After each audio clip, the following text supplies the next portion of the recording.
Saúde, irmãos, com a graça, com a paz, com a alegria do nosso Senhor e Salvador Jesus Cristo. Amém. Meus irmãos, abrirem a palavra do nosso Senhor no Salmo número 3.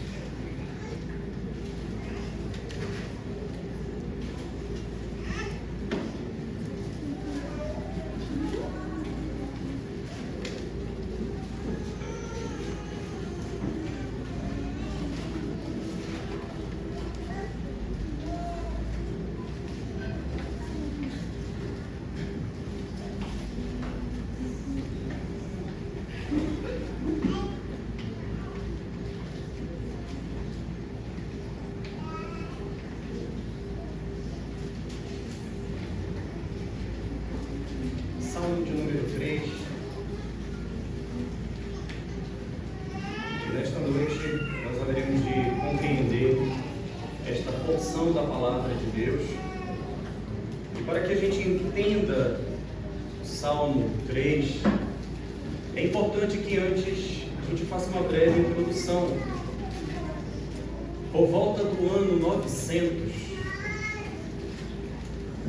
uma família muito importante passou por uma situação de desgraça total. Ali perto do ano 900 a.C., diz o texto bíblico em 2 Samuel, a partir do capítulo 13, que o rei Davi possuía alguns filhos, e um desses filhos chamava-se Aminon, era o seu primogênito.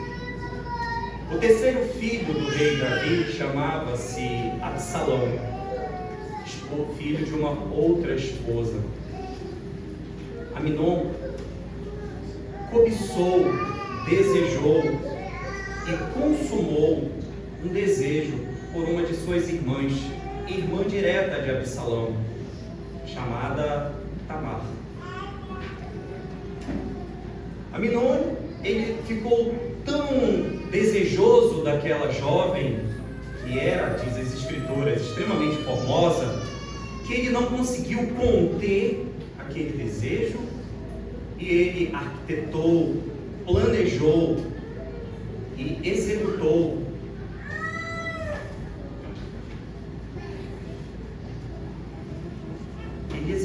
irmãos, um abuso, um estupro da própria irmã, da própria família. Aquela família que era representante do reino de Deus, levantada pelo próprio Senhor Deus, filho do rei Davi, cujo coração é com Deus, aquela família estava experimentando uma desgraça. Só que Aminon, após executar aquele ato cruel, Aminon expulsou Tamar dos seus aposentos. E ela disse: não faça isso, meu irmão, porque virá maior desgraça sobre a minha vida com a sua ação. Ele não quis ouvir e colocou ela para fora. Quando Absalão, irmão de Tamar, ficou sabendo daquilo, o seu coração se enfureceu. E o rei Davi, o pai daquela família, ao invés de executar o que Levítico manda fazer a respeito, ou mandava fazer a respeito de crimes como esse, que era a morte, o rei Davi não executou. 2 anos se passaram e nós chegamos em 2 Samuel 14 e nada foi feito. Absalão trabalhava no campo e Aminon continuava na sua vida normal. Absalão teve uma ideia, convidou todos os irmãos, convidou o rei para que fizesse uma festa. O rei não quis ir, ele insistiu que Aminon fosse, Aminon foi, e naquela noite, 2 anos depois do ato consumado, Absalão matou Aminon. O rei Davi ficou extremamente irritado com aquilo, e Absalão fugiu para outra cidade. 3 anos se passaram, a poeira baixou. Então Joabe, comandante dos exércitos do rei Davi, trouxe de volta Absalão Mas o rei Davi disse que não queria ver aquele filho que matou o primeiro filho. O rei Davi disse que ele poderia ficar em Jerusalém, mas o rei Davi não queria vê-lo, não queria estar diante dele.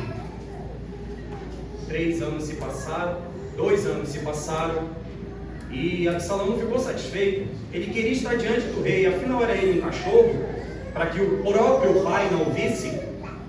Arquitetou Absalão para estar diante do rei e conseguiu. O rei recebeu o filho novamente.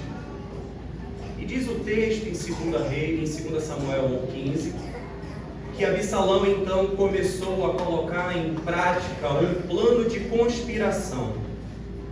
Ele ficava na porta da cidade recebendo todas as pessoas que vinham falar com o rei Davi. E ali, cheio de graça, cheio de palavra bondosa, ele ganhava o coração do povo. O texto bíblico diz que Absalão furtava o coração do povo. E 4 anos se passaram e ele desenvolvia aquela atividade.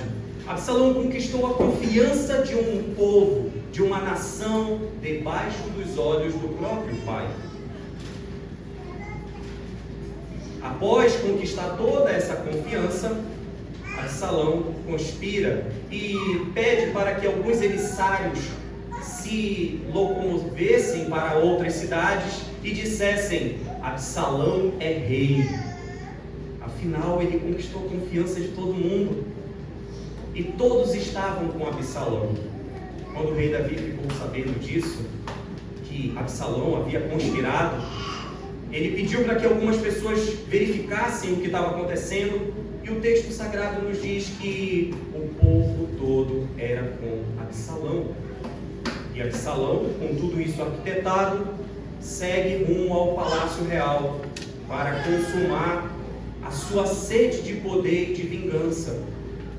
Ele vai para matar o rei Davi. O rei Davi, nesse cenário, precisa fugir. Fugir porque o próprio filho estava a caminho do palácio para executá-lo. E não somente ele, mas todos os demais filhos dele, para que não houvesse linhagem e sucessão real. Irmãos, é desse cenário de fuga, de um filho que conspirou e tramou durante 11 anos, que viu a irmã ser violentada. 11 anos se passaram e ele executa o plano dele. É nesse cenário que o rei Davi escreve o Salmo 3. Eu convido os irmãos a olharem para o texto sagrado que diz assim: Salmo de Davi, quando fugia de Absalão, seu filho. Senhor, como tem crescido o número dos meus adversários. São numerosos os que se levantam contra mim. São muitos os que dizem de mim: não há em Deus salvação para ele. Porém tu, Senhor, és o meu escudo, és a minha glória e o que exaltas a minha cabeça. Com a voz clamo ao Senhor, e ele do seu santo monte me responde. Deito-me e pego um sono, acordo, porque o Senhor me sustenta. Não tenho medo de milhares do povo que tomam posição contra mim de todos os lados. Levanta-te, Senhor, salva-me, Deus meu. Pois feres nos queixos a todos os meus inimigos e aos ímpios quebras os dentes. Do Senhor é a salvação e sobre o teu povo a tua bênção. Amém. Vamos às frontes e oremos. Senhor Deus, Pai eterno, eis-nos aqui diante da tua santa, inerrante e infalível palavra. No nosso Senhor Jesus, rogamos que o teu Santo Espírito nos ilumine para que possamos compreendê-lo, Pai, porque sem ele não há qualquer entendimento. Sem o teu Santo Espírito não há movimento, não há transformação, Pai, salvífica, Pai. No nosso Senhor Jesus, fala conosco nesta noite, através da tua palavra, transformando a tua igreja para a glória do teu santo nome, em Cristo nosso Senhor. Amém. Meus irmãos, um cenário triste, um cenário pesado, mas um cenário de confiança, um cenário de dependência total ao Senhor. É bem possível que quando nós passamos por crises, por lutas, por dificuldades, nós nem nos lembremos de colocar diante de Deus aquela situação. Aqui, o rei Davi expressa total confiança em Deus. Nessa poesia inicial do Salmo, o Salmo número 3, o Salmo 3 é como se fosse o início dos Salmos. Porque o livro dos Salmos ele é dividido em 5 grandes livros. O primeiro livro vai do versículo 1, do Salmo 1 até o 41. E o Salmo 1 e 2 é como se fosse um resumo de todo o saltério. O Salmo 3 é onde começa de fato a entrega por meio do rei Davi, que vem construindo nos Salmos tudo aquilo que ele tem passado. O Salmo 3 mostra o que aconteceu com o rei Davi logo após o episódio que nós conhecemos lá no Salmo 51, quando o rei Davi cai, se arrepende, o profeta Natã se aproxima dele e traz a ele o que ele havia feito com Batseba. Cronologicamente, talvez nós devêssemos estudar primeiro o Salmo 51, para depois ver as consequências de um ato, de uma família, as consequências do pecado. É o que nós temos aqui no Salmo 3. Mas nós precisamos entender que a crise vem. E a crise vem muitas vezes com aflição. A crise e a aflição é o primeiro ponto deste sermão, do versículo 1 até o versículo 2, 4, 5. É a crise e a aflição. Nosso segundo ponto desse sermão é a certeza da salvação. Nosso segundo ponto é a confiança em Deus em meio à crise. O rei Davi confia no Senhor no meio da crise. E o terceiro ponto é a certeza da salvação. Percebam, olhando para o texto, como a crise e a aflição faz parte da vida do crente. Todos nós passamos por isso. Olhe para o texto, versículo 1. Ó Senhor, como tem crescido. Senhor, como tem crescido o número dos meus adversários. São numerosos os que se levantam contra mim. São muitos os que dizem de mim, não há em Deus salvação para ele. Irmãos, eu quero apenas apontar que no final do versículo 2, no final do versículo 4 e no final do versículo 8, algumas traduções trazem uma palavrinha em hebraico que existe no original chamada Selah. A nossa versão Almeida Registro e Atualizada não possui essa palavra, mas é possível que alguns dos irmãos possuam aí alguma versão que lá no final está escrito Selah. O Selah, muitos teólogos defendem como uma pausa. O saltério foi escrito para cânticos, então é como se fosse um momento de pausa. No momento em que eu fiz a leitura do saltério, eu dei uma pausa na leitura do que nós estamos fazendo. Não está na nossa atualizada, Almeida Revista Atualizada, mas é possível que alguns que tenham aí a Corrigida e Fiel possuam esse tipo de tradução. Mas significa apenas uma pausa ali no momento da execução do saltério. Mas aqui observem que o rei Davi começa o salmo expressando o aumento dos seus inimigos, a intensidade da perseguição que ele estava enfrentando. Senhor, muitas pessoas têm se levantado contra mim. Tudo já estava planejado. Debaixo dos próprios olhos, o rei Davi não conseguiu perceber que alguém estava furtando o coração daquele reino, daquele povo. Acontecia debaixo dos próprios olhos. E os adversários são muitos. E ele coloca diante de Deus a realidade do sofrimento, a realidade da perseguição. E muitas vezes a perseguição, a aflição, a crise, ela é por conta de testes. É o Senhor Deus provando as nossas vidas. Mas nem sempre é um teste. Às vezes é fruto da nossa própria desobediência. O nosso próprio pecado nos coloca em apuros. E no meio da crise, demonstrar uma fé tão profunda, demonstrar uma fé e uma dependência ao Senhor de maneira tão real, colocar as nossas almas diante de Deus num momento de luta, não depende de nós.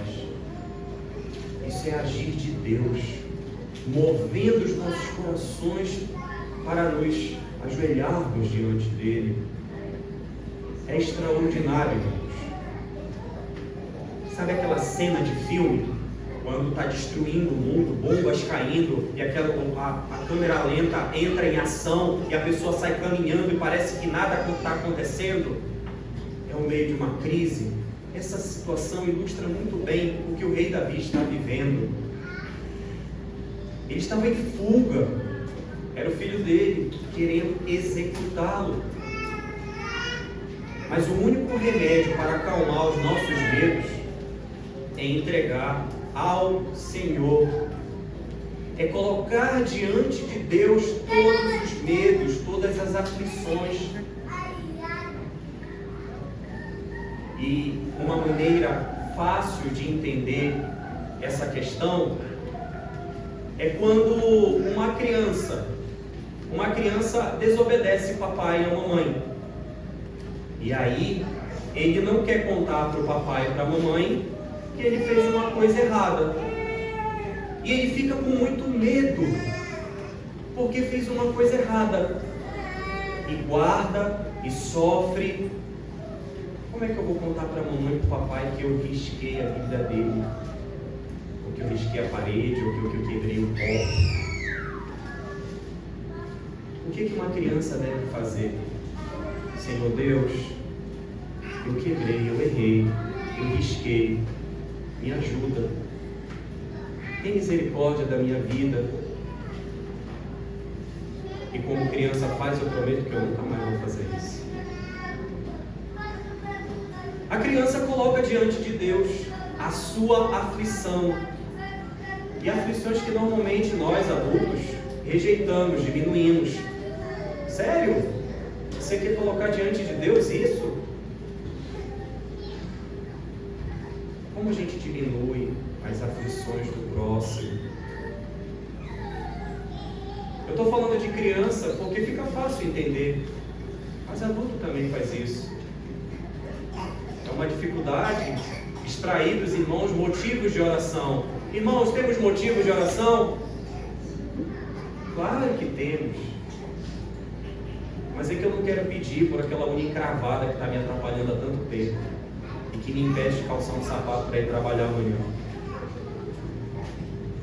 O Senhor Deus quer ouvir todas as nossas queixas, as nossas súplicas, até aquelas que a gente acha que é mais bobo.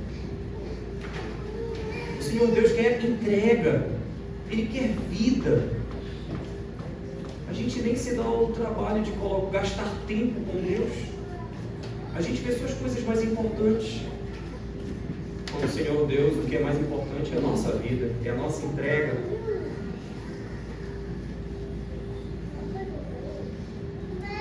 O único remédio, meus irmãos, é entregar ao Senhor todas as aflições, todas as preocupações que ocupam o nosso coração. Aqui o rei Davi estava angustiado porque os inimigos estavam crescendo. Quando o mensageiro trouxe, todos estão com Absalão. Caramba, não tem o que fazer. Eu vou embora, vai morrer todo mundo que está comigo. Inclusive aqueles meus súditos leais. Segundo Samuel fala de Itai, um servo que diz: eu não vou te abandonar, rei, estarei contigo. Outros da própria casa, conselheiros: estarei contigo. Não, mas se eu ficar aqui, vocês vão também morrer. enquanto, meus irmãos, alguns entendem que Deus não cuida deles, que Deus não se preocupa com eles, serão esmagados pelas aflições, pelas crises, pelas lutas, pelas preocupações. Eu sou crente, mas eu não preciso colocar isso diante de Deus. Ledo engano, irmãos.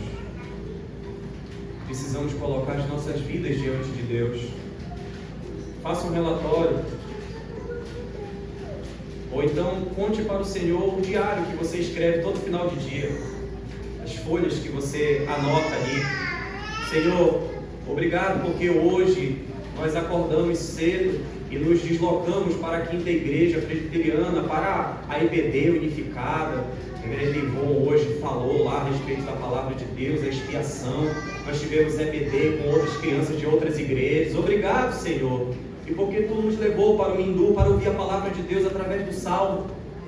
Escrever, relatar, colocar diante de Deus um diário, lembrando de tudo que Ele tem feito nas nossas vidas. Ou a gente chega em casa, aproveita o smartphone para acompanhar as notícias, os jogos de hoje, o resultado do campeonato, ou a gente para ver outras coisas. Como tem sido a nossa vida diante de Deus? Porque amanhã é segunda-feira. E tem muita gente que quando lembra que amanhã é segunda-feira, segunda-feira, de novo, lá vou eu ter que ter contato com aquelas pessoas, com aquele trabalho, com aquela escola, com aquilo, e é isso. Ué, mas ontem não foi pedido motivo de oração no domingo para colocar as aflições e não tinha nenhuma? É só lembrar da segunda-feira. E a gente percebe como o nosso coração é cheio de aflição, cheio de preocupação. É só lembrar que o final do mês está chegando e as contas precisam ser pagas.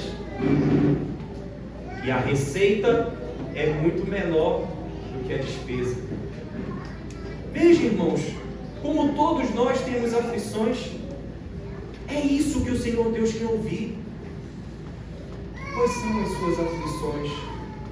As aflições do rei Davi aqui eram os inimigos acompanhando ali. E muitas vezes, meus irmãos, a aflição machuca.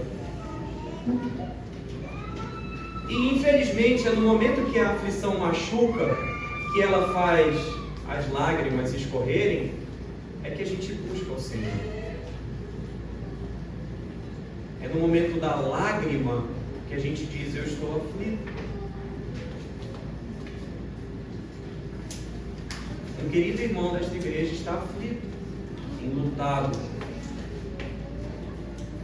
Isso é motivo para que esta igreja esteja aflita e enlutada. Todos nós, quando percebemos a aflição que machuca, é que nós colocamos diante de Deus. E mesmo que o mundo inteiro, de uma única maneira, em uníssono, tente nos fazer desistir, ao invés de dar atenção a isso, nós devemos focar exclusivamente em Deus e manter viva a esperança da salvação que Ele nos prometeu. Nós somos peregrinos.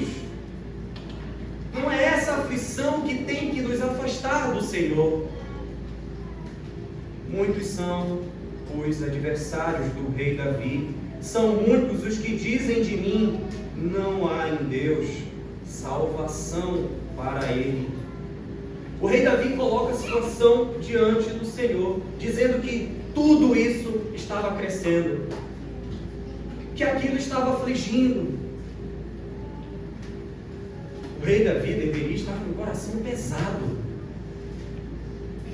As lágrimas deveriam estar escorrendo. Mas o rei Davi, ele confia em Deus no meio da crise, que é o nosso segundo ponto deste sermão, versículo 3 ao 6. Olhos para o texto, por gentileza. Porém, tu, Senhor, és o meu escudo, és a minha glória e o que exaltas a minha cabeça. Com a minha voz clamo ao Senhor, e Ele do seu santo monte me responde. O verbo aqui que eu quero chamar a atenção aos irmãos é que o rei Davi, ele clama, ele suplica, ele fala. O rei Davi fala. É assim, meus irmãos, que nós devemos agir.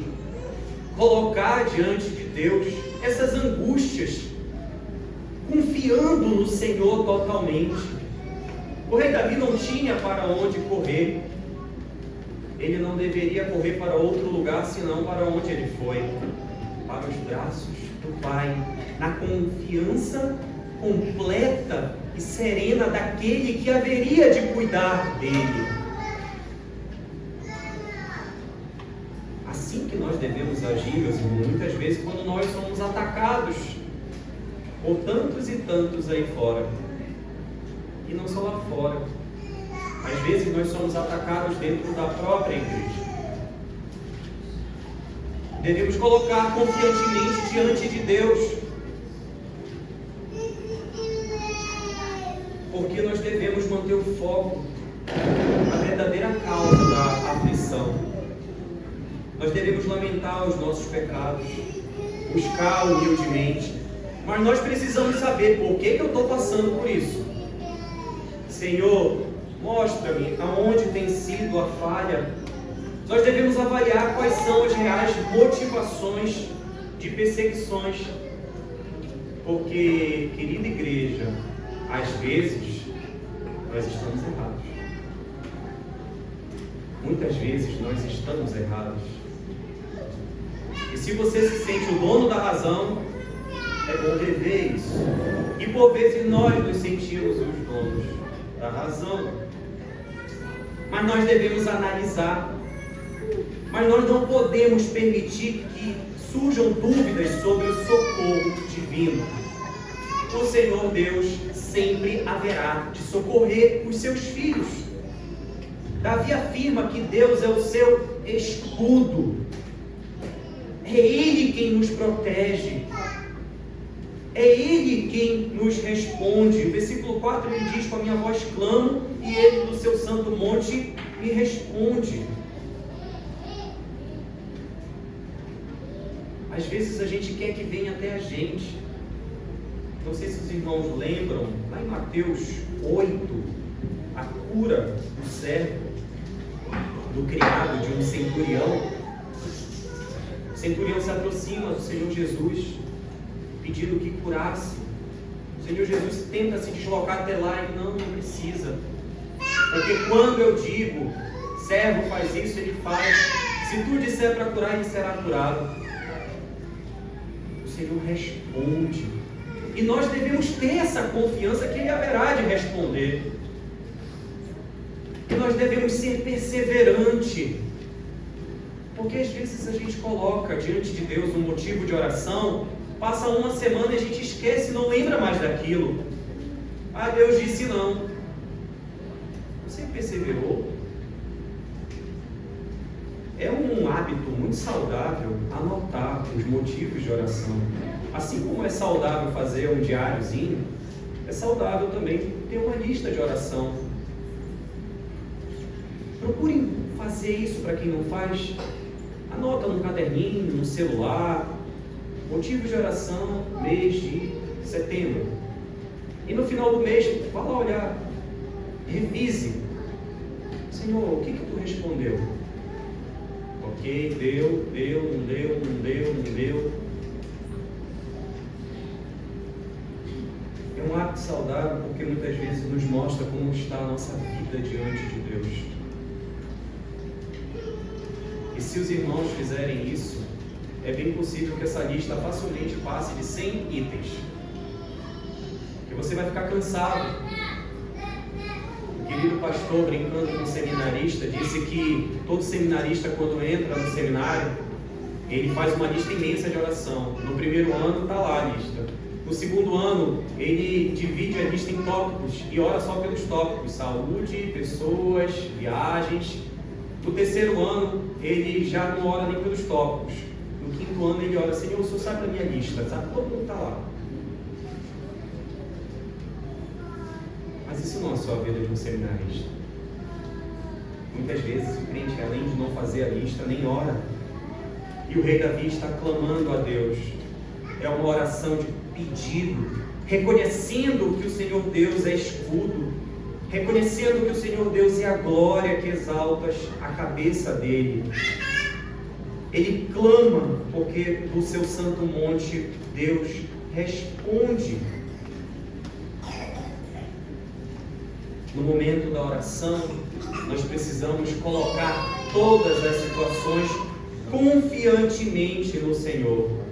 Mas os nossos motivos de orações, meus irmãos, não é somente as nossas aflições, são as aflições do próximo também. E esse é o pior dos comportamentos de uma igreja, quando não reconhece as aflições do próximo. Abramos em Atos, capítulo 12, versículo 5, por gentileza.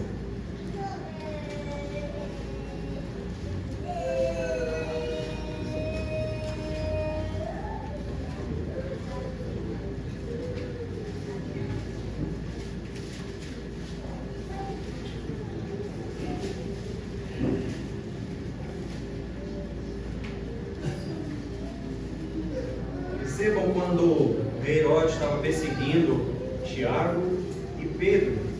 Versículo 5 do capítulo 12 de Atos dos Apóstolos diz: Pedro, pois, estava guardado no cárcere, mas havia oração incessante a Deus por parte da igreja a favor deles. Irmãos, aquela igreja estava orando pela aflição que Pedro e Tiago estavam passando. Oração incessante. Irmãos, como é importante a oração da igreja para a vida de cada um. Como é importante ouvir de irmãos: estamos orando por você, estamos orando por sua família, o irmão está desempregado, estamos orando ao Senhor por essa situação, o irmão está em perseguição no trabalho, estamos orando por isso com você. Como é importante. Estou orando por seus familiares que ainda não conhecem o Evangelho do Senhor Jesus. Estou orando para que você, querida criança, confesse a seu pai que você riscou a parede. Não diminua as aflições. Só quem está na pele sabe o que é o pedido de oração. Ore. Evite aquele comportamento de um pedido de oração num grupo e você coloque: estou orando, mas nem orou. Ore. Pare o que está fazendo. Gaste um tempo. Coloque diante de Deus. Aquilo é importante para quem pediu a oração. O irmão não está pedindo dinheiro, não está pedindo para você sair de lugar nenhum. Ele está pedindo para você: gaste um tempo orando ao Senhor a favor de mim. É somente isso. Você tem como fazer isso? E nem sempre, irmãos, a gente precisa saber qual é as características do pedido de oração. Às vezes o irmão coloca: você pode orar por mim? Posso. Mas é sobre o quê? Ore por mim. Tá bom. Senhor Deus, Tu conheces todas as coisas, sabe da aflição do coração do Teu servo, sabe o que tem afligido a ele. Fortalece a fé, que ele não se desvie nem para a direita nem para a esquerda. Lembre-se do Salmo 23, ainda que ele ande pelo vale da sombra da morte, que ele não se desvie para lugar nenhum, Pai. E que sim, Senhor, certamente bondade e misericórdia esteja na vida do irmão para todo sempre. É uma oração, irmão. Coloque diante de Deus orando. Percebam que Pedro estava na prisão, mas a igreja estava clamando a Deus por ele. a intercessão comunitária. Essa confiança que o rei Davi apresenta parte, meus irmãos, de uma dependência total de Deus. É um relacionamento com o Senhor. No meio de tudo aquilo, ele, eu tenho que colocar diante de Deus tudo isso. Talvez alguns dissessem, rei, que isso? Vai parar para orar agora? A gente tem que fugir, ele está chegando. Mas não é isso que acontece. Não tem nada mais importante do que eu tenho que fazer agora, do que colocar diante de Deus e registrar inspiradamente a oração do Salmo 3. Essa confiança, essa dependência que o salmista tem, nos revela o verso 5, que explica o verso 5. Deito-me e pego no sono, acordo porque o Senhor me sustenta, não tenho medo de milhares do povo que tomam posição contra mim de todos os lados. Ele descansava porque ele sabia em quem ele tinha que confiar. Se Absalão bater na porta aqui agora é porque o Senhor Deus permitiu. O que eu tinha que fazer eu já fiz. Saí do palácio, saí em fuga, pedi para que 2 conselheiros voltassem e me avisassem o que estava acontecendo, pedi para Itai ficar na casa dele lá e fazer uma retaguarda, atuei ali no que eu poderia fazer e o que estava dentro da minha alçada, mas agora eu preciso descansar. O rei Davi agiu, ele era um rei estrategista, experiente, um verdadeiro guerreiro. Mas ele descansou, não confiando na estrutura, mas confiando no Senhor, declarando o bem que ele havia obtido por meio da fé e da oração. Eu não sei se os irmãos já experimentaram isso. No momento de aflição, de angústia, você curva os joelhos e coloca diante de Deus e gasta um tempo. E de uma maneira sobrenatural, há uma paz, uma tranquilidade que o Senhor derrama no coração dos seus filhos. Que você olha assim, caramba, há 1 hora atrás eu estava chorando aos prantos, e agora eu respiro aliviado, confiante no Senhor. Eu já experimentei isso muitas vezes. Como o Senhor Deus faz. Davi havia recebido tamanha bênção que o sono dele era imperturbável. A mente dele era totalmente ajustada. Eu vou deitar e vou dormir. Eu vou descansar. Porque é o Senhor quem me sustenta. Ele estava confiante na proteção divina. Essa confiança, essa dependência do rei Davi não era uma letargia mental sem entendimento. Não era isso.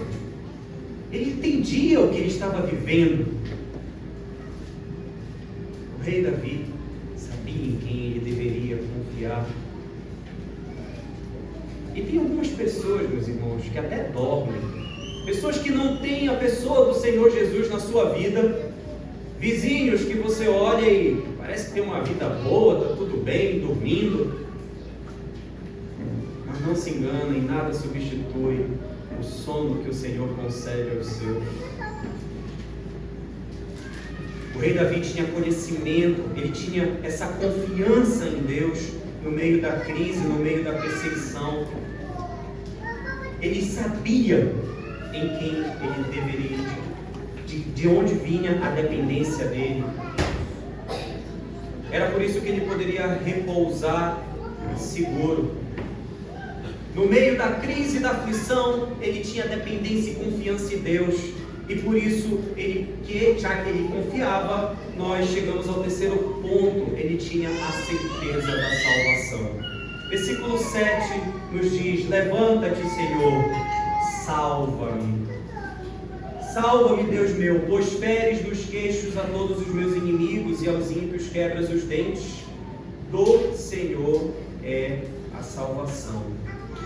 Percebam, meus irmãos, que aqui ele fala em ações de graças, em agradecimento. O rei Davi estava ali cheio de alegria, declarando que o Senhor Deus haveria de cuidar dele. A salvação se concretizava e assim ele dava graças a Deus. Essa forma de manifestação do rei Davi demonstra que ele tinha conhecimento do livramento.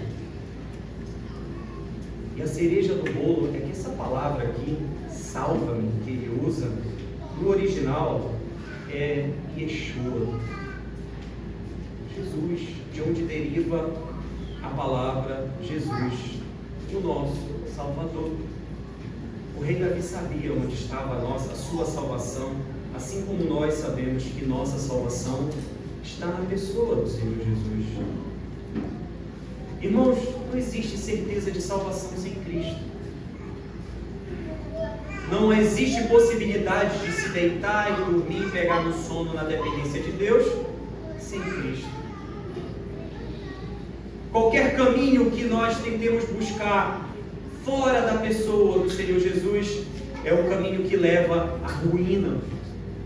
É um caminho que leva à depravação total. O rei Davi sabia aonde estava a salvação, tanto quanto nós sabemos e ouvimos que está em Cristo.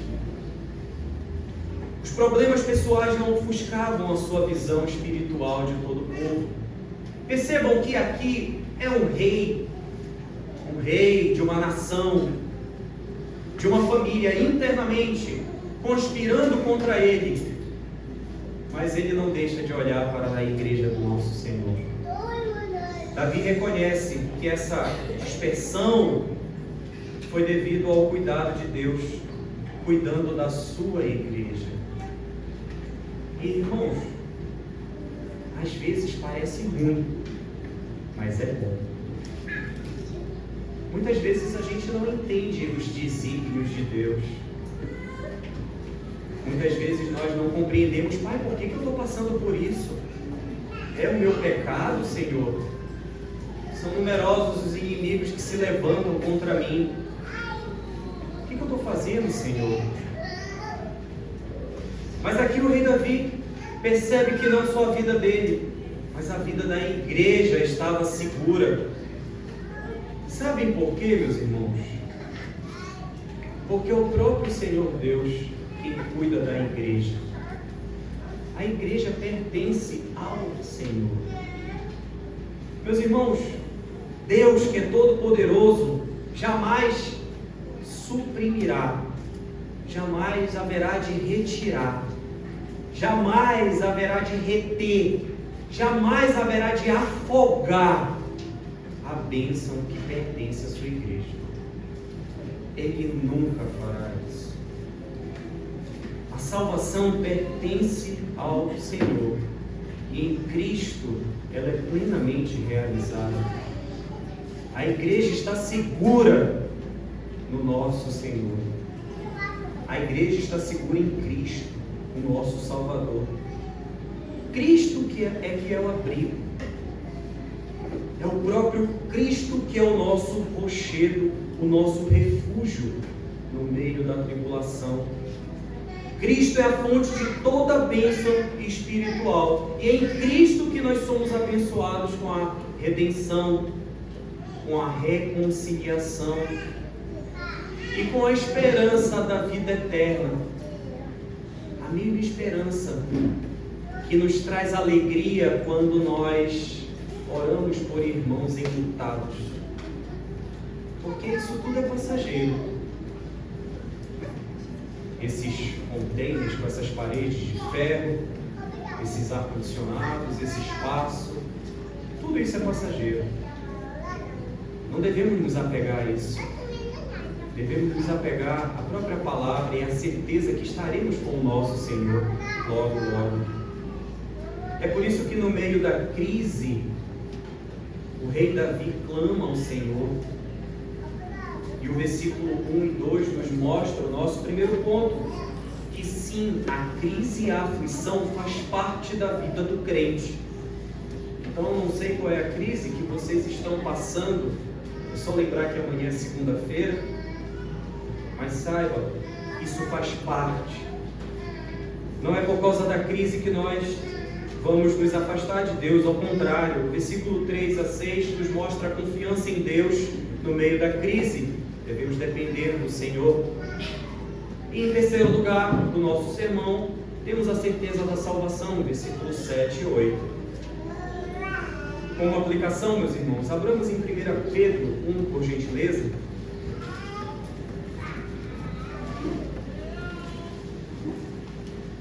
Assim como Davi enfrentou muitos inimigos e se voltou para Deus em meio à perseguição, Cristo também enfrentou oposição intensa durante o seu ministério. Mas o Senhor Jesus se manteve ali, em pé. Porque 1 Pedro 1, versículo 3 diz: Bendito o Deus e Pai de nosso Senhor Jesus Cristo, que segundo a sua muita misericórdia, nos regenerou para uma viva esperança, mediante a ressurreição de Jesus Cristo dentre os mortos. Para quê? Para uma herança incorruptível, sem mácula, imarcessível, perene para sempre, reservada nos céus. Para quem? Para vós outros, que sois guardados pelo poder de Deus, mediante a fé, para a salvação preparada para revelar-se no último tempo. Irmãos, em Cristo, que nos regenerou para uma viva esperança, nós temos uma herança incorruptível, sem mancha, sem mácula, para sempre, eternamente. O rei Davi confiava no Cristo que haveria de vir. Nós confiamos no Cristo que já veio e que vai voltar, certamente voltará. Devemos confiar na pessoa do Senhor, porque Ele também é o nosso escudo, segundo a aplicação. Irmãos, o Senhor Jesus é o nosso escudo.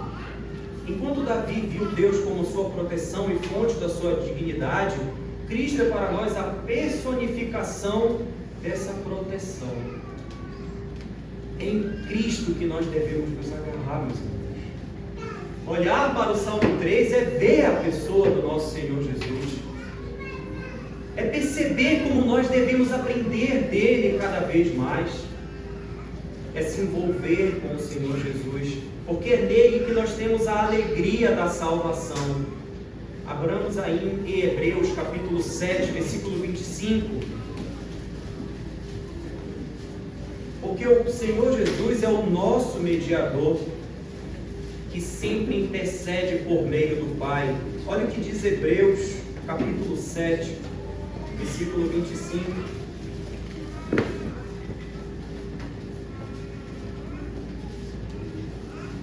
Por isso, também pode salvar totalmente os que por ele se achegam a Deus, vivendo sempre para interceder por eles. É o próprio Senhor Jesus que é o nosso mediador. Irmãos, Davi clama a Deus para que destrua os seus inimigos.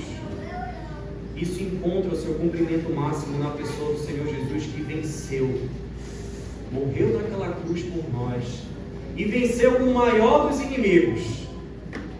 Onde está o teu aguilhão, ó morte? Não temam a morte, ela foi vencida.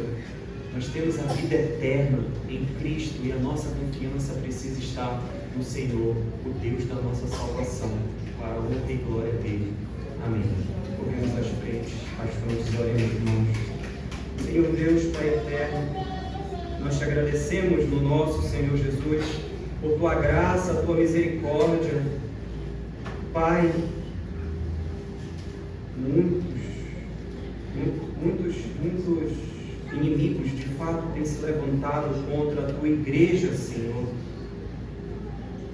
Muitos, Senhor, têm se levantado contra o teu povo.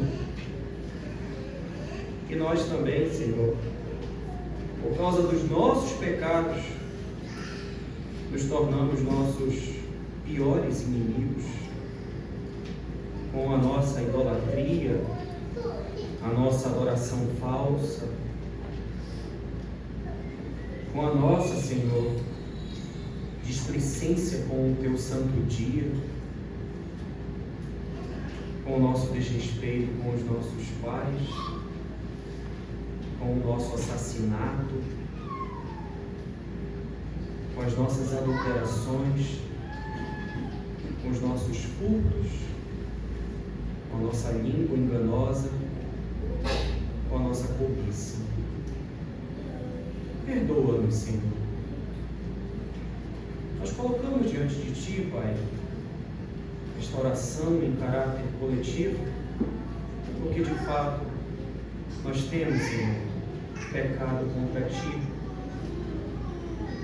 Mas nós colocamos diante de Ti porque Tu nos ensina a depender de Ti, Senhor, a confiar em Ti, a colocar diante de Ti, Senhor, as nossas falhas, porque por vezes somos nossos próprios inimigos. Salva-nos de nós mesmos, Senhor. Livra-nos de nós mesmos.